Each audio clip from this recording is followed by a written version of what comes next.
নিমখ অকণমান দি মাছখিনি মৰিবৰ কাৰণে টেমাটোতে ৰাখি থৈ দিলোঁ অলপ সময়। আজি মই বনাম শাকৰ লগত মাছৰ আঞ্জা।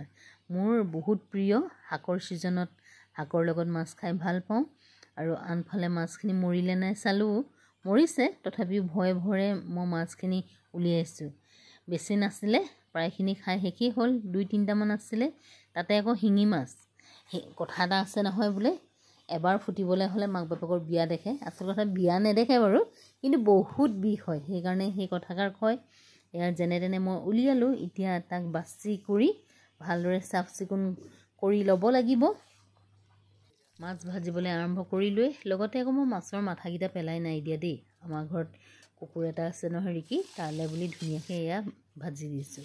আৰু সেই একেখন কেৰাহীতে পিঁয়াজ, আদা, নহৰু, কাটি থোৱা জলকীয়া, লগতে বিলাহীখিনিও ভালদৰে ভাজি লোৱাৰ পিছত মই যে কাটি লৈছিলোঁ পালেং শাকখিনি, সেইখিনিও ইয়াত দি ভালদৰে ইয়াক এতিয়া ভাজ খাবলৈ দিম। এই শাক যে মোৰ বাৰীৰ, আমি কৰিছিলোঁ শাকৰ খেতি, হৈ আছে বাৰু। মই কেতিয়াবা আপোনালোকক বাৰীখন দেখুৱাম।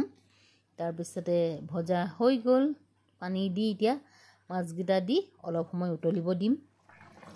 উতল আহিছেই, আৰু অলপ উতলি যেতিয়া ডাঠ হ'ব, তেতিয়া মাছৰ আঞ্জাখন খাই বিৰাট সোৱাদ লাগে। কথা এটা আছে নহয়, শাকে মাছে বুলি, এই কথাষাৰ মই বেছিকৈ ব্যৱহাৰ কৰোঁ, আৰু যিহেতু মই খাই ভাল পাওঁ। আৰু আনফালে মোৰ ভাতৰ থালিখনো ৰেডি কৰি লৈছোঁ। কলপাতত খাম আজি।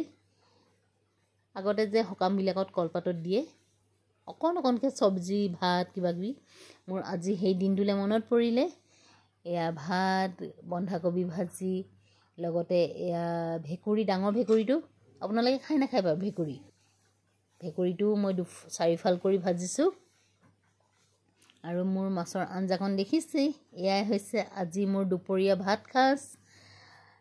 কেনেকুৱা লাগিছে বাৰু?